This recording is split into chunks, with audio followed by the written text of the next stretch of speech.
do the slideshow. We'll start from the beginning.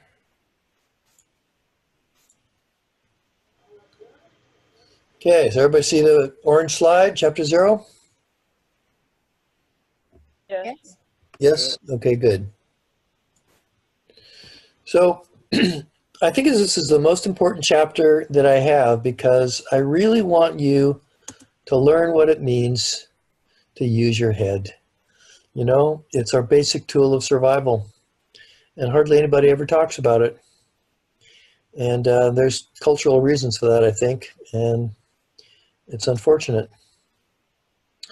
So I always usually start out with this slide because some of you might be quite young adults already and feel like, Rick, this is all too obvious. Come on, tell me something I don't know. But there'll be other people where this is a revelation. I've had really, really good comments from a lot of students. And once in a while, somebody who has really been out of shape. I hope you're all in the first category and not the second. My goal here is to empower you. So I want you to learn to trust in your powers of thinking. That's my goal from chapter 0. And to trust in the force, Luke, trust in your innate powers of your ability to think and why you have the ability to think. I want to help arm you against those who try to command your obedience through fear, tribalism, and disrespecting your own mind's ability to see and to think, and defend your conclusions with fair evidence. You'll have a better life if you learn to do that. Okay, so that's just a preamble. So here we go. The nature of clear thinking. This is a famous quote from Albert Einstein. Is it surprising that the universe is comprehensible? And the answer to that is no, it's not surprising at all. And the reason it's not surprising is because we are products. Our mind is products of the evolution by natural selection. So of course they work.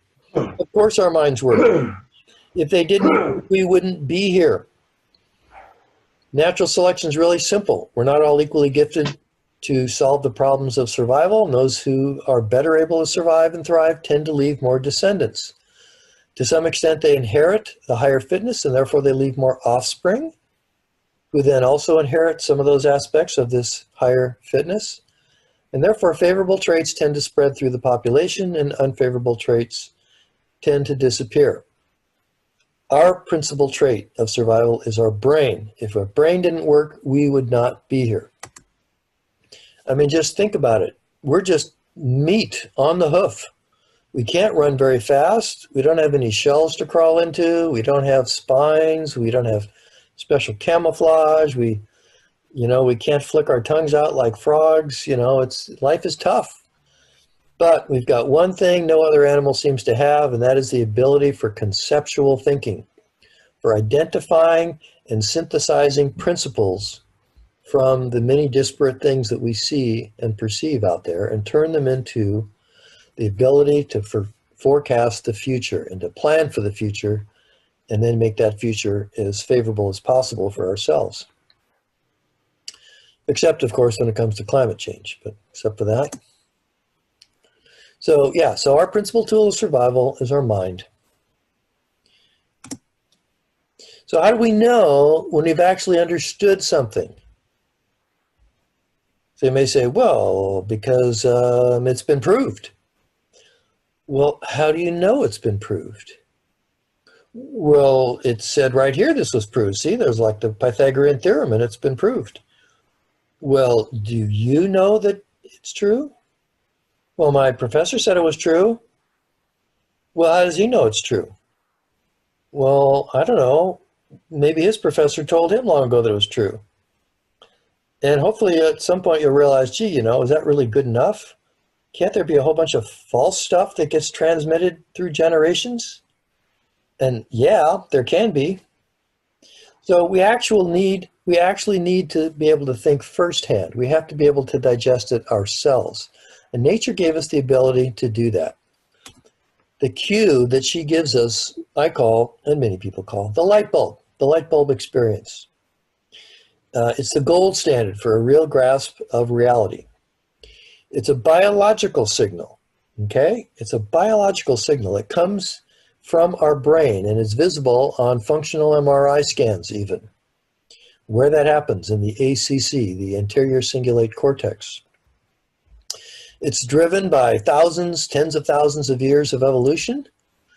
And if it didn't work, we wouldn't be here again. So it must have evolved in a way so that if we just use our minds properly, we should be able to get the right understandings. Okay, so Molly's asking, should we take notes on the slides? No, I don't think you need to take notes. You're going to get this recording. You can listen to this recording as many times as you want.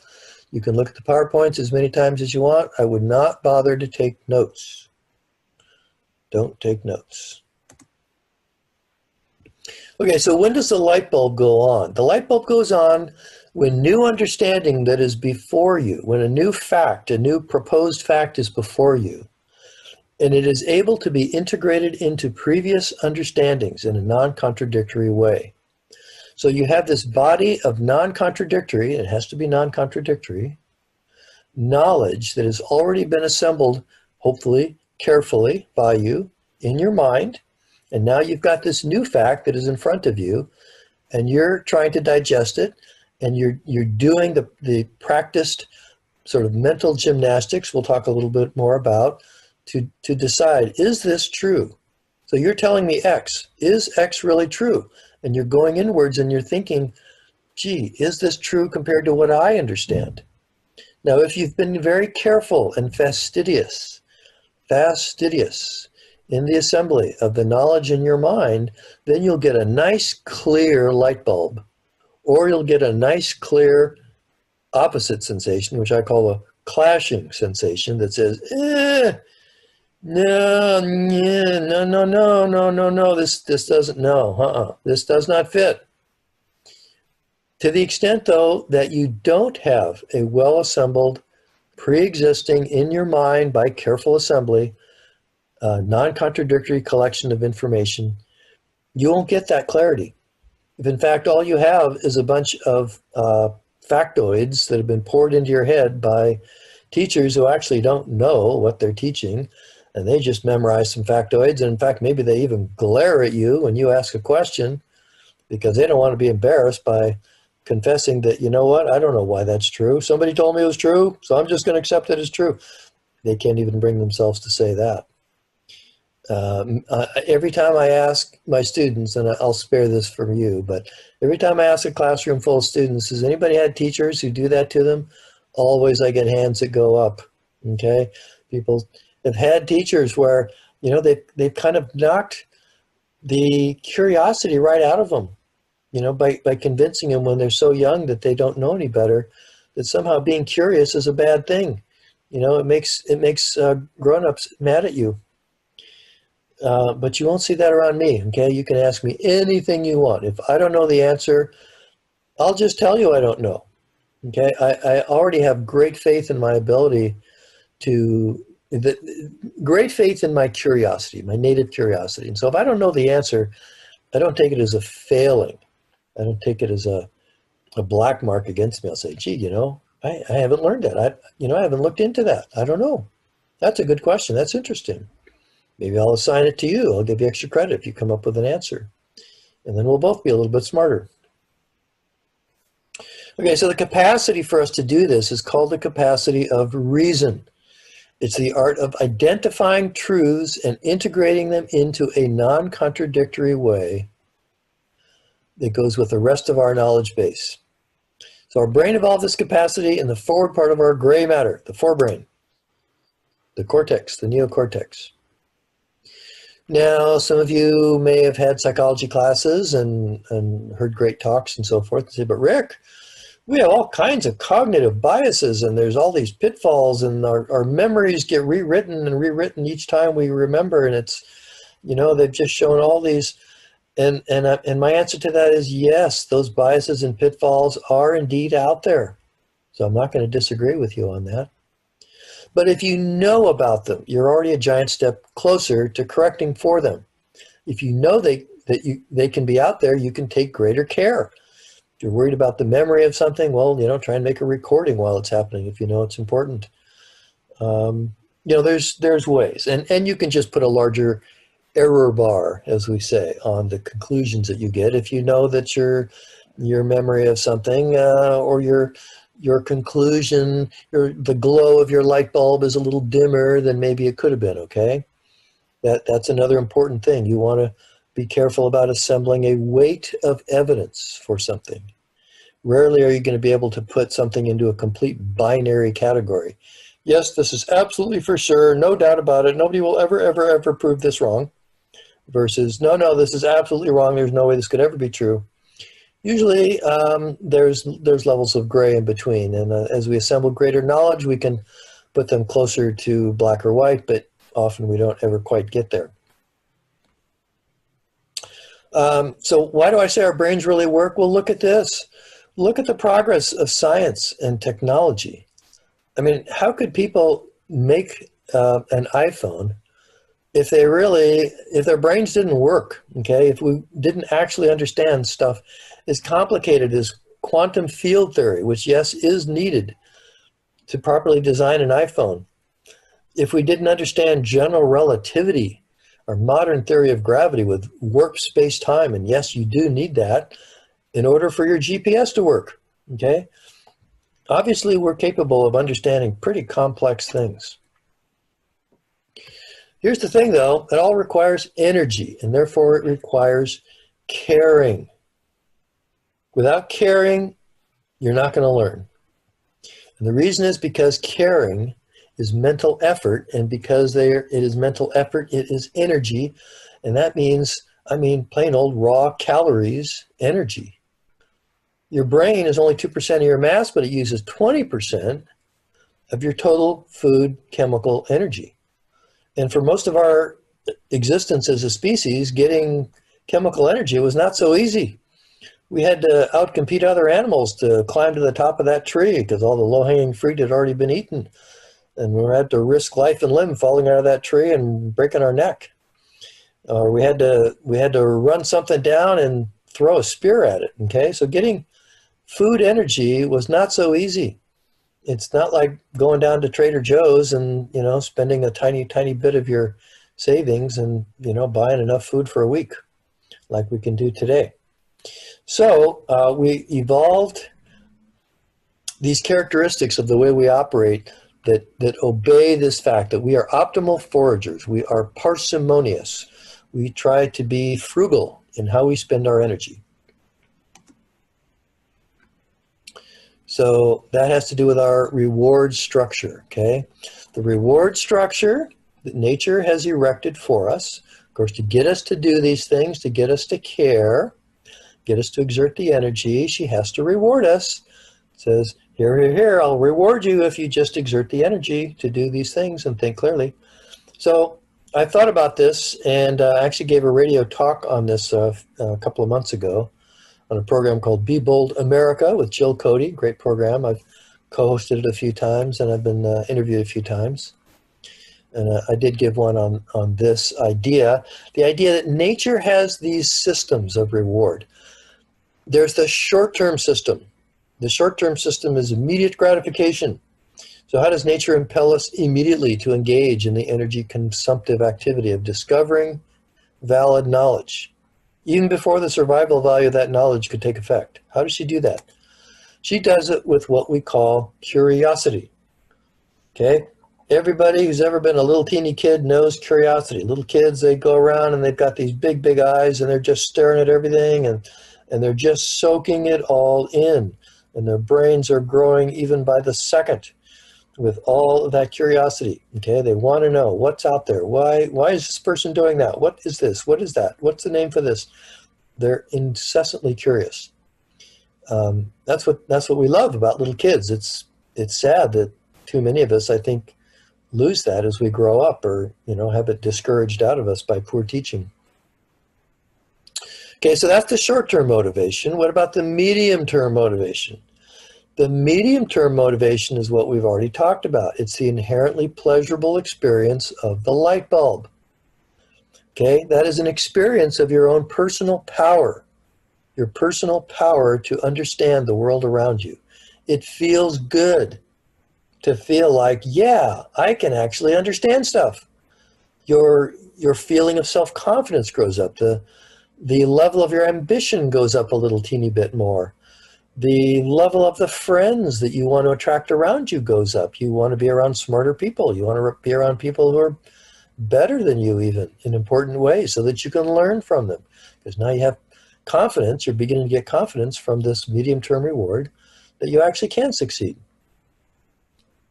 And then the long-term reward is the actual, you know what, I didn't put that in here, did I? How did I not put in the long-term reward?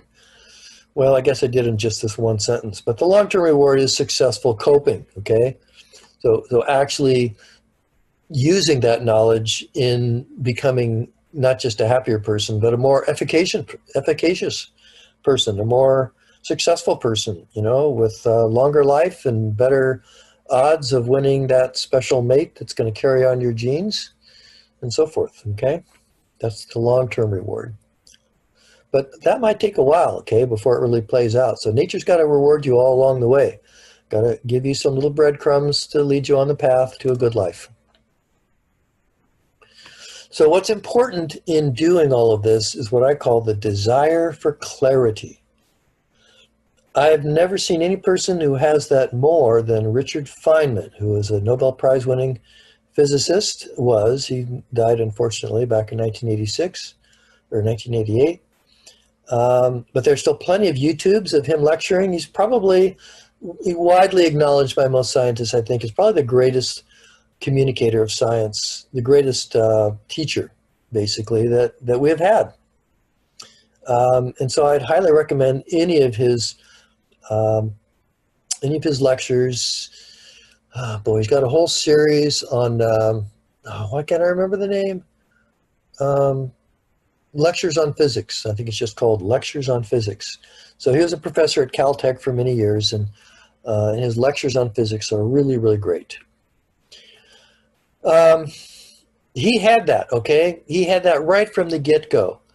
He talks about his life and how from the moment he came out of the womb, it was like, I had this burning desire to understand everything that is inside my eyesight. Everything. And so he's famous for, you know, the books that have been written about him and that he's helped write, for, you know, cracking safes and for all the shenanigans and hijinks that he did when he was part of the Manhattan Project, where they were designing the first atomic bomb. The desire for clarity, and I know what that feels like because I have it too. I have this desire for clarity, and if I don't have clarity, I know it. And I put, you know, if I can't get the clarity, and I might have to leave it go. I might not be able to get that itch scratched immediately, but it'll be an itch that's still waiting to get scratched. I've got to get clarity before I can really breathe and say, okay, good, I've got that figured out. Somehow, when I was born, I just got the idea that, you know what, kid, you're on your own. You're on your own, kid, in this world. So it's like, if I don't figure it out, it ain't going to get figured out, and I'm going to be in worse shape for it. So anyway, we don't have to get into my psychology too much. But I do want to say, yeah, so for me, and maybe for some of you, it's really the touchstone for any rewarding human relationship. If I'm with a person and they don't have this fundamental, this deep desire for clarity, I know the relationship's going to have major limitations. I know this person's not going to be a soulmate. They're not going to be, you know, they're not going to be up at that uppermost echelon of relationships. So if you meet such a person, I say to you, treasure him, treasure her. They're rare and they're uniquely enjoyable people, and you want to count them as friends. So this may sound kind of obvious, even banal, but it's really not, okay? There's too many people who do not have a consistent desire for clarity. Often they feel fear at what that clarity might confront them with. If you haven't already cultivated this mental state, then making a sincere commitment to clarity can feel very frightening. So to paraphrase that, maybe overemphasize a little, Yikes, you're wanting me to commit ahead of time to opening that Pandora's box called truth without first knowing what's in it? Suppose what's in there forces me to confront aspects of myself or my life or my belief systems that I fear to examine. I can't take that kind of risk. That can be the feeling if you haven't had a consistent policy of wanting to really know what the truth really is. But you can reframe it. Because it's also kind of like jumping in a cold mountain lake, which, is bracing and maybe a little shocking. But after you're in for just a little bit, it actually feels pretty delicious. So soon you're excited and you're experiencing life with much more energy and self-confidence. Genuine self-respect isn't based on never being wrong. It's instead on what you do when you discover you're wrong. Embrace the mystery. Don't base your self-respect on never being wrong. Don't self-identify with ideas outside of yourself that you don't have and can't have perfect confidence that they're true. Okay, because then it gets very difficult to let go of them when the evidence comes along that, wow, this may not be right. Try and keep an asterisk next to all the things that you think are correct. That's another way of saying keep an open mind. When somebody has something to say on that subject, the first thing you should do is listen. Listen with your whole mind and your whole heart. And if it turns out to be totally bogus, at least you've understood it well enough to say, oh, no, but you know what? You don't understand this and this. I don't think you've encountered this aspect of the problem. And it kind of overrules your objection, and it really kind of makes your contention that what I'm thinking is wrong false. Actually, I'm still quite, so far, still convinced that what I'm thinking on that subject is correct. And then maybe the person you're talking to will have the desire for clarity enough to say, you know what? Gee, I didn't know that. Gee, you're really making me think here, Rick. Whoa. Gee, you know what? I may have had that wrong. Gee, I might have to go back and think about this a little more. Oh, well, thanks. I wasn't sure of that. It can be actually fun.